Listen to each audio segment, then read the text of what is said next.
Баяғыда бір байдың Сұлушаш деген қызы болыпты. Байдың есігінде жүрген тезек құлы шұнақ күнімен қосылып, одан 6 ай туды.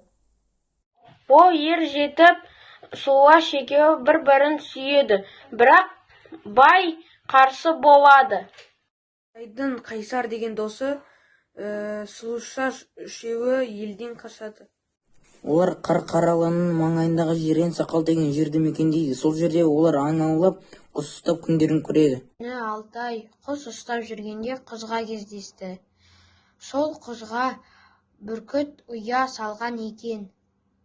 Алтай одан бүркіттің балапанын алмақшы болады, бірақ жолы болмай шыңырауға.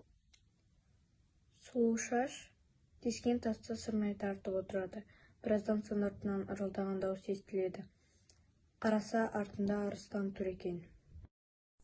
Содан қорыққаннан көлге құлап батып кетеді. Қайсар Сұлушашты осы жерге келіп іздесе,